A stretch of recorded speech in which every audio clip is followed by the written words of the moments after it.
hurricanes. And as we've seen in the past, it doesn't take a lot to cause damage or create problems when tropical systems roll through, so it's always better to play it safe. This morning, Mark Hanna with the Insurance Council of Texas and Barry Goldsmith with the National Weather Service are here to discuss insurance strategy. Thanks so much for being here with us this morning. Thanks for having us.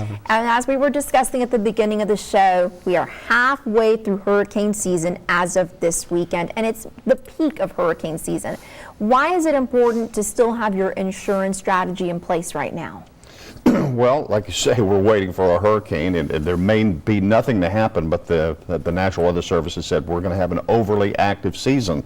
So at some point in time, maybe all this is going to be exploding and bringing with it 100+ mile-an-hour winds, torrential rains that can cause flooding, and that's what insurance is all about, is protecting us from the catastrophic weather conditions that can hit the Texas coast. And that's important. Barry, tell us really quickly about what the main damage is that we see with these storms here in the valley especially.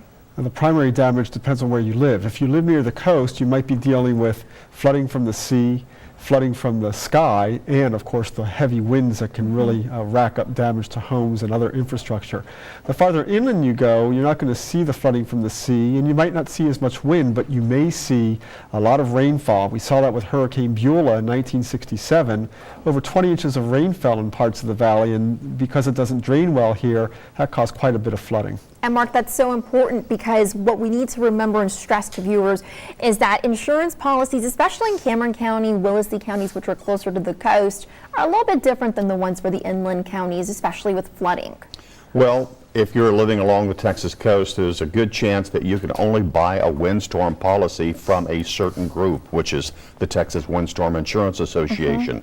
Again, any agent can sell that to you, but that's a lot of times for folks all along the Texas coast, that's the only place you can turn. Same thing for a flood insurance policy. It's only offered by the federal government.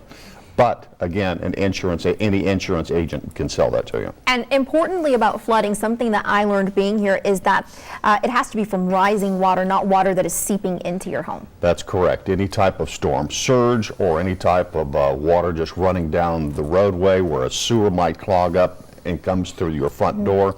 Again, that's rising water, and that's covered by a flood insurance policy. Now, there's a couple of other important things to remember, especially the fact that your insurance policy, you need to get it now if you don't have one, because it needs to be in effect for 30 days before there's a storm in the Gulf. Flood policy takes 30 days once you've purchased it to take effect, and a windstorm policy, if there is a storm, a named storm in the Gulf of Mexico, it's too late to purchase the windstorm policy.